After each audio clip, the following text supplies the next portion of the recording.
వ్రతశాల ఇది నా యేసు నివసించశాల. దేవునికి మహిమ కలుగును గాక. నా పేరు షాలేం రాజు. అయితే ఈ దినమున నాకు పెద్ద శోధన కలిగింది. అయితే అయ్యగారికి ఆ తర్వాత అమ్మగారికి చెప్పాను, ప్రార్థించారు వారు ఉదయకాలం మందు. నేను ఆ విషయం చాలా టెన్షన్ పడుతూ ఏం చేయాలనో అర్థం కాలేదు నాకు.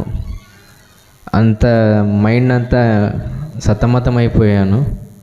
అయితే అమ్మగారు అయ్యగారు ప్రార్థన చేసిన తర్వాత నాకు జవాబు దొరికింది.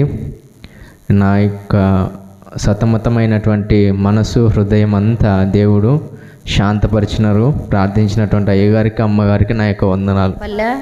మన బేస్తారము సెల్లు ఇంట్లో నా సంచల మీద పెట్టింటే ఎరకలోళ్ళు పిల్లగాడు అన్నానికి వచ్చి సెల్లు తీసుకొని పోయినాడు. బాబు ఈయనైనా డబ్బులు ఇస్తానైనా ఈయనైనా అడుక్కున్నా కానీ ఇలా నన్ను ఇంట్లో ప్రార్థన చేసుకొని బెతెసాలలో సాక్ష్యం చెప్తాను తండ్రి నా సెల్లు ఇస్తే అంటే సాయంత్రము వాళ్ళ అవ్వ తెచ్చిచ్చినది. ఇదే నా సాక్ష్యం. అయ్యగారికి అమ్మగారికి వందనాలు.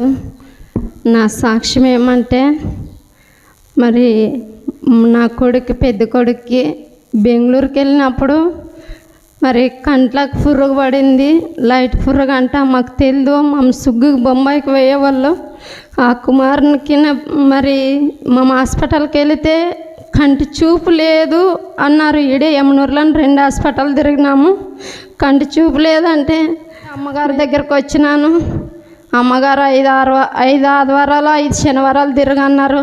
మరి ఇది లాస్ట్ శనివారము, రేపు లాస్ట్ ఆదివారము.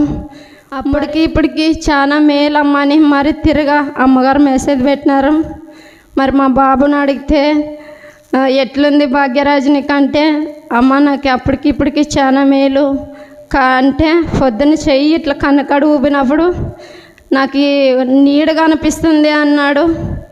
మరి దేవునికి మమ్మీ ఏమి ఇచ్చినా మమ్మీ దేవునికి రుణం తీర్చుకోలేము. ఆ కుమారునికి నువ్వేం మొక్కబడుకున్నా వచ్చినా అంటే 10,000 దేవునికి కానుక చెల్లించుకుంటాను అని చెప్పినానమ్మ. అంటే కనపడాలా ఆ కుమారుడు రేపు నెలన ఎగ్జామ్ రాసేపోతాడు. ఆ కుమారుని గురించి అయ్యగారు అమ్మగారు ప్రార్థన చేయాలను. ఇదే నా సాక్ష్యం. దేవుడు దీవించిన గాక.